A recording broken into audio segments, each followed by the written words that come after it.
प्यारे बच्चों, अब तक तो आपने कई सारे नंबर के स्क्वायर रूट निकाले होंगे, लेकिन आज हम ये जो नंबर अंदर है इसकी स्क्वायर रूट फाइंड करने वाले हैं, या फिर एज ए होल इस पूरे को हम सिंप्लीफाई करने वाले हैं। ये क्वेश्चन सच में काफी ट्रिकी है, आपके कंसेप्ट को, आपके नॉलेज को कहीं ना कहीं ये डेफिनेटली इनहांस करेगा। तो चलिए फिर देखते हैं कैसे हम इसे सिंप्लीफाई करते हैं। हार्डली 2 मिनट का ये वीडियो होगा, आसानी से कंसेप्ट आपको मिल जाएगा। देखो प्यारे बच्चों, सबसे पहले 7 को आप ऐसे लिख लो 4 + 3, और ये कैसे ये आइडिया मिलेगा ये थोड़ी ही देर में आपको समझ में आ जाएगा। उसके बाद ये जो नेगेटिव साइन है उसे मैं कॉपी डाउन कर लेता हूं और इसको मैं 2ab के फॉर्म में एग्जैक्टली मैं क्या करता हूं पहले आप देख लो, फिर शायद आपको बातें समझ में आ जाएगी।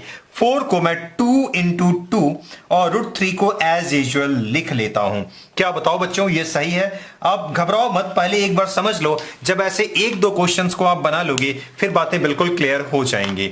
और ऐसा हमने क्यों किया ये अगले ही स्टेप में आपको क्लियर हो जाएगा। सबसे पहले तो मैंने 7 को 4 + 3 लिख लिया, उसके बाद माइनस को एज यूजुअल लिखा, और फिर 4 को 2 × 2 × 3। ऐसा करने का वजह बस अगले ही स्टेप में आपको समझ में आने वाला है।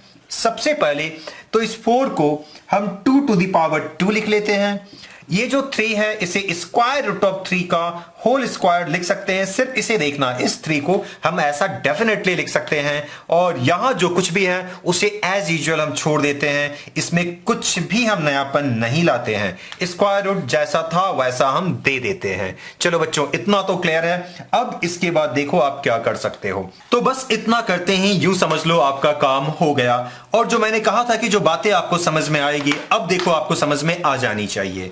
अगर मैं इसे a कंसीडर कर लूं और इसे b कंसीडर कर लूं, मतलब कि 2 को मैं a मान लूं और √3 को मैं b मान लूं, तो क्या ये जो लिखा हुआ है अंदर उसे मैं ऐसे पढ़ सकता हूं a² + b² - 2ab? क्या आपको कोई फॉर्मूला बिल्कुल याद आया? Yes, right you are. ये हो रहा है a - b का होल स्क्वायर, जहां a का मतलब 2 से है, माइनस b का मतलब √3 से है।